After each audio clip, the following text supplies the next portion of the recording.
is go to your Schoology course, and you're going to hop into the green folder in our activities. Come on, internets. And then we're going to open up the Unit 4 Summative outline, okay? And it looks like this.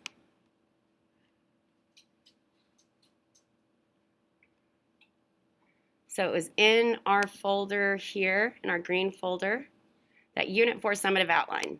Did we get open, my darlings? Yeah? Yeah? Okay, so let's start looking through it, all right?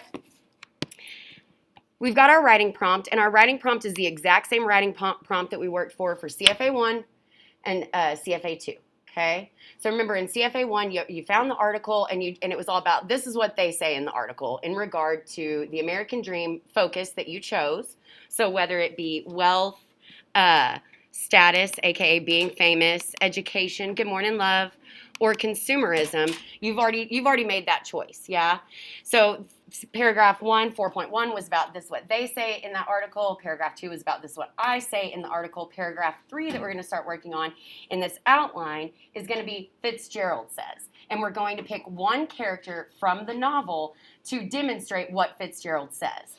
So if you remember back to the chapter 4 questions that we did, at the very bottom we talked about, and then we talked about it in class as well if you're here, the various characters and what they kind of are trying to pursue with their American dream. Do we remember this, my loves? Yeah? Okay, so like Tom, what would we say his American dream is out of those 4 options? So wealth. Control. Sorry. Yeah, but out of these 4 options, he uses that wealth to control. Well, it's like the celebrity one. Yes, that's status, baby. Yeah. So you can argue you could argue, Tom, in any of those ways. We talked about Nick and him being the wealth and education, like he's going to the East Coast to get educated in stocks so he can make his own money. We talked about Jordan Baker being status as well. You know, she wants to be a famous golfer, even though she cheats at it. We talked about Daisy, and we talked about her also, like consumerism, wealth, status, you know, having the right things, having the money to get the right things, being that famous debutante, you know, socialite, yeah? So that's what you're going to be working with in this outline, okay? And just like the other ones, we've given you those sentence starters. So you've got your main claim structure for the paragraph, and in here is where I've given you those sentence starters. You'll notice that there are the fill in the blanks, right? And I've told you what kind of content will need to go in those blanks. So let's just look at the very first one, okay? It says, the general argument made by F. Scott Fitzgerald's character, and then you would need to name that character. Excuse me 1 second. Sorry, y'all. Lucas's room. Yeah. Uh-huh. Bye.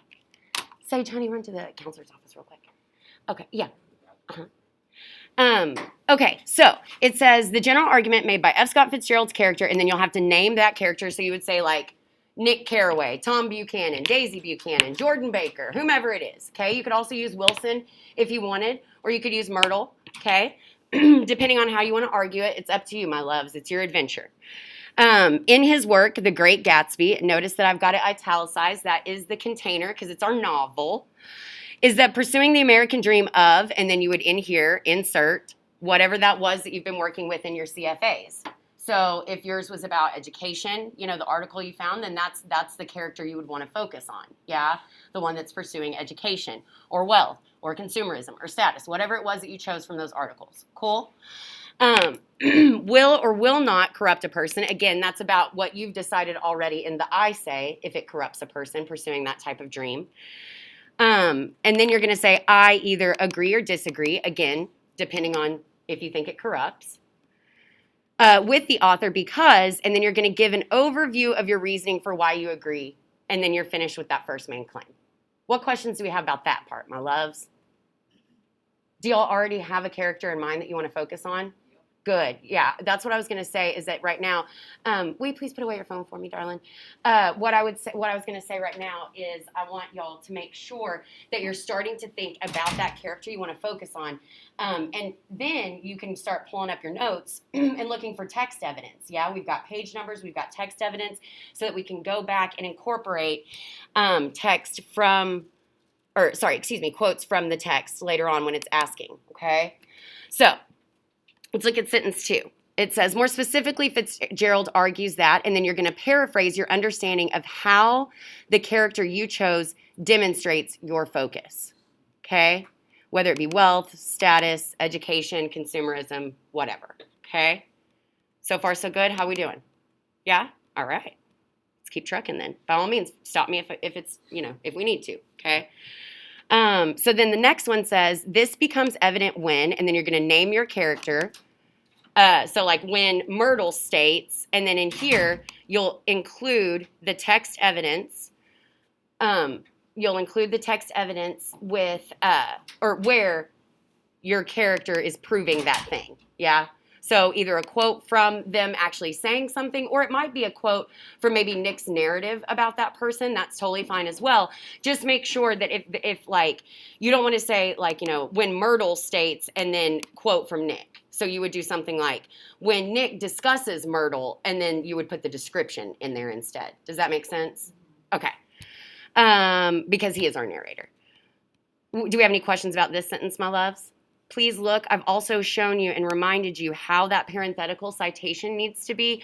Just remember, my loves, you don't, that little sign right here, I know we call it a hashtag, but it's just also a symbol for number to remind you that you put the page number there. There's no commas, no nothing like that. You don't have to write the word page. It's literally Fitzgerald and then the page number from your PDF where you got that evidence, okay?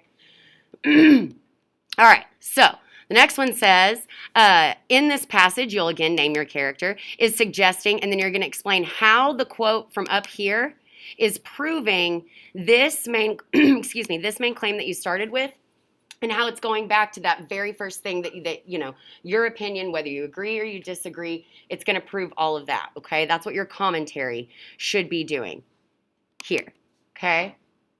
Remember, commentary is all, it shouldn't just like paraphrase the quote. It should be explaining how that quote proves your argument, okay? Okay.